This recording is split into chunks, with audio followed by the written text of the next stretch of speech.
If someone disappears from your life all of a sudden, they just ghost you, they stop replying to your texts, they leave you unread, move on without closure. Let them go. They're gone. They don't want to be in your life. They're out. They're not into it. Assume that they're dead in a ditch and move on. One of the many ways to avoid most dating problems is to simply be clear of your intention in dating. Is it to find a soulmate? Or are you here just for the experience of it? The world is your oyster. Do as you please. Both of these options are equally valid. Just be sure that you have at least a vague idea of what it is that you're looking for in your partner. But don't forget to be open to surprises. If your intention is to find love and committed partnership, I have a list of 10 questions that you can discuss with your prospective partner in order to discover them better. These questions will allow you to discuss various areas of your life to check for alignment. Be open about the ideal scenario for both of you to see if at least your visions are adjacent to each other. Talk to each other about the ways in which you expect to show up in the relationship. Talk about the role that you expect your partner to play in your life. Bring up your emotional, psychological, and sexual needs from each other. Talk about finances. Some women like providers, while other women like to assert their independence by going 50-50 on the bills. Talk to each other to find out what is comfortable dynamic for both of you. Some men are providers. They like to pamper their women, while there are other men who expect the women to pull their weight in their relationships. Just check in with each other before you even go on a date about what dynamic is comfortable for the two of you. Talk to each other about how you will communicate when there is a problem. It's very difficult to get through to a person when they are heated up or they are emotionally distressed. So when they are calm and cool, when you both are in a good space, talk to each other about how you want to be approached when there is a problem, when there is a conflict or a fight. Ask them how do they react when things are not going their way. Are they aggressive? Are they passive aggressive? Are they loud? Do they completely fall silent and don't open up at all? How long do they go into that cave? Is it a few hours, minutes, days? Ask them for such details so that when such a situation arises, you are well prepared to face the scenario. Ask your partner how they wish to be handled when they are agitated. Understanding the kind of partnership that was modeled to your partner will give you an insight into their expectations from you. Getting to know each other's timelines will give a direction to your relationship rather than just going with the flow. Talk about how each of you wishes to show up as a parent. Who's the good cop? Who's the bad cop? Talk about the segregation of duties when kids come along. Talk about what values you wish to inculcate into your kids and what your vision is for their future. Some people are minimalists and others live life king size. Find out from your partner what it is that they wish to do. See if both of you have the same tastes in lifestyle. Find out if best friends of opposite sex are a problem. Ask them if you would need to create some distance from such friends. Find out if having long, emotionally connected conversations with colleagues of the opposite sex is an issue for your partner. Find out if they're okay with it or not. Are you sticklers about certain things? What are your non negotiables? What is it that's going to give you the ick? Once you've addressed the areas of concern and have decided to move forward in the relationship, check for red flags. This may seem like a no brainer. Why would someone that is single be on a dating site or be talking to someone that is single? This happens more often than we'd like to admit. It's always better to ask very clearly whether they are single, they are married, whether they're divorced, separated, and what kind of relationship is it that they're looking for? Are they looking for something casual or are they looking for something serious and committed? It's better to clear out these details right up front. Don't leave any doubt regarding these issues. Never leave any doubt about the status of relationship that you both are aiming for. When you bring up concerns and differences, they should be empathetic and solution oriented. If they are defensive and not open to feedback, this can spell trouble for the future of your relationship. When in the beginning of the relationship, when passions are heightened, they are not willing to listen to you. Why would they be more accommodating as time goes on? Constant opposition and confrontation is a sign that the two of you are not compatible. There is something about you that fundamentally irks them, and maybe the attraction to you is keeping them around, but you really have to go down to the root of that problem, of what is it that makes the two of you have a lot of friction. This discomfort with you can translate into constant nitpicking and fights flaring up. It's one thing to work on a relationship, but if all your interactions are filled with friction, then you really need to just take a pause and listen to your inner voice.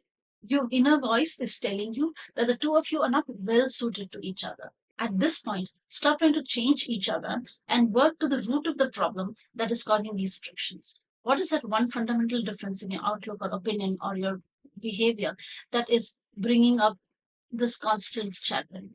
When two people are right for each other, the conversations flow, and it's like two people dancing together in harmony. There's no stepping on toes. Are both of you reaching out to each other consistently, or is it just one person initiating contact all the time? And is this dynamic okay with the two of you? Just have a small discussion about that. I believe that on and off relationships can work. Sometimes you just need more than one round to figure each other out. So sometimes people break up, they go away. They come back together, they break up, and they come back again. So if you see there's this common factor of them getting pulled towards each other despite the distance. So I don't see that as necessarily negative. It can also be positive. It means that there is something that is still there between the two of you, and there's always a possibility to for things to work out. Now, I'm not saying that when there's an on and off situation and it's causing you emotional pain, when the person is not in your life, you should completely forget this person and move on to someone else. That seems like an extreme position. What I would suggest is keep loving this person, don't forget them, don't move on from them, uh, don't lower your attraction to them, hold on to that strong feeling. But at the same time, open yourself to the possibility of dating others. Just look at what other options are there in front of you. Keep this love intact in your heart. Don't let it go. Keep the person in your heart and your mind. Because let's say there's an off cycle right now, they're not with you right now. At that moment, don't be alone and single and brooding and feeling depressed. No, no, no. Keep the emotions alive, but compartmentalize it and start dating other people. Start seeing what else is out there. If the first person comes back, fine, take it up with them again. But if they don't come back, you're okay because you are exploring your other options. And while you're exploring other options, you will begin to see whether your original person measures up to your requirements or not. You may just end up meeting someone else who's actually more appropriate for you. So, on and off relationships are a red flag, but I think that it can work in some situations. It's not all doom and gloom, but just start dating other people as well. We now have a greater understanding of different attachment styles in relationships. You could be secure, avoidant, or anxious, or a mix of all three, just based on your personality or the circumstances that you've been through. Constantly seeking reassurance from my partner and smothering them will kill the attraction. This is the mistake that anxious partners make. The avoidance, on the other hand, give you long periods of silences. There is withdrawal, there is stonewalling, there is absence from your life. And this can be difficult to handle even for securely attached people. Basic good manners and consideration for your partner can be a good way to start off your interactions. If you're not sure how to make them feel comfortable and safe, ask them. Ask them how often they wish to be contacted and what duration they wish to be left alone so that you can give them their space even while building your attachment. Watch out for gaslighting and lying by omission. These are also some ways to create confusion and befuddle you. It's great to have a lot of chemistry and fun and to have good times. That's surely a way to connect. But there's also the other side to relationships, which is the obligations part of it. Is this person internally motivated to show up for you when things are not going right? If you are in a hospital, will they come to check up on you? If they know that it's going to rain today and you both live in different areas, will they just drop a text and say, I hope that you carry an umbrella today, it's going to rain? It's these small and big gestures that really become the foundation of good relationships.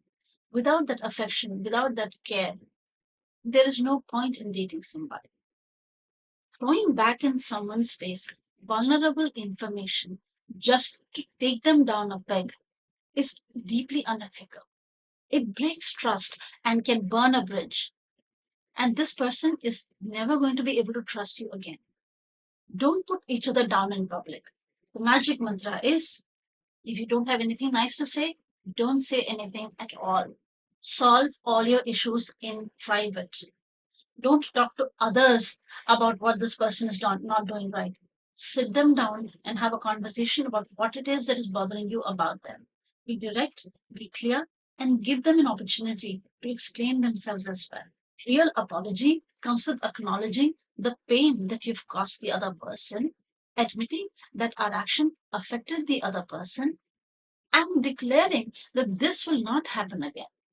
If instead of a clear apology, they double down on their mistake, justify their actions, or shift blame onto the victim, this person does not get a seat at your table. Inability to apologize is a marker of a greater lack of humility. This person is not willing to say, I am sorry. This pride is going to cost you in the long run. Okay, I'm going to say something controversial. If if someone disappears from your life all of a sudden, they just ghost you, they stop replying to your texts, they leave you unread, move on without closure, let them go. They're gone. They don't want to be in your life. They're out. They're not into it. Assume that they're dead in a ditch and move on. When they do come back and they seem interested in rekindling things or they're just popping in to say hi, match their energy. If they're low investment, be low investment. If they seem like they want to repair things and if you still like them, then go ahead and give them a second chance. There's nothing wrong in second chances. But just be sure that you have a clear conversation with this person in a polite, non agitated way. Ask them why is it that they disappeared from your life. Make sure that this is not a pattern that they're going to repeat. I think that the whole journey of finding your soulmate, of dating, of meeting a lot of other people, of talking to other people, is is not something to be seen with dread, despite all of the negative experiences that all of us have collectively experienced. I think that optimism, which is measured, which is backed by wisdom, will always lead to positive results. We just have to make sure that we don't let in people without filtering them out for certain aspects that don't work for us. I'm convinced that we are actually luckiest generations out there. We have, through technology, access the possibility to connect with people across the world. None of the previous generations have had this level of connectivity with people from different continents, with instant messaging. I think we should try and enjoy the possibilities that technology has given us. The one thing that we all should be careful of is not to fall prey for these various movements like the red pill movement or the 4B movement or the men going their own way or this kind of binary thinking that all men are like this or all women are like this. Outside of the internet sphere, this is simply not true. People are still compassionate. People are still loving. People are still looking for love. People are looking to give, not just to take. It is up to us to vet people properly before we emotionally or financially invest in them. One strong suggestion that I have is that before even meeting anybody in person, insist on 3 video calls of at least 1 hour each. Sit down and just talk to each other and get to know each other. Apart from the 10 questions that I gave you to discover each other, just sit down and talk as friends. Take sex out of it completely. Just as friends, do you get along? Is there a rhythm? Is there a flow? Is there a harmony? Do you enjoy talking to each other? Now, during these 3 video calls of at least 1 hour each, if you end up talking for 5 hours for each of these video calls, great, great. That dynamic is something that you should look forward to. Then you go out there and you meet this person. The same, if let's say you find that the attraction is dropping during these 3 video calls. It's not happening. They're not appearing for the second or the third video call, or the first call itself gives you all these negative vibes. You now have the option of opting out of dating this person. Nobody wastes the time and energy of going to a place, traveling somewhere, being stuck alone with a stranger. You can avoid all of these dangers by just getting to know them. Be patient, take the time. Technology has made it possible for us to have video calls. You can have a Zoom call, you can have a Google Meet, or you can just pick up your phone and FaceTime each other. Whatever works for you. Sit down, like I said, 3 video calls at least of 1 hour each, where you just talk to each other, get to know each other, and see how that dynamic is.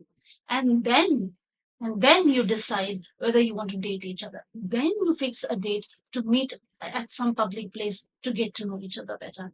This will just solve so many issues. Yes, wishing all of you all the best in your dating journey. Hope we all find what we're looking for. Bye bye. Remember, and a song someone sings once upon a December. Someone holds me safe and warm. Horses prance through a silver storm.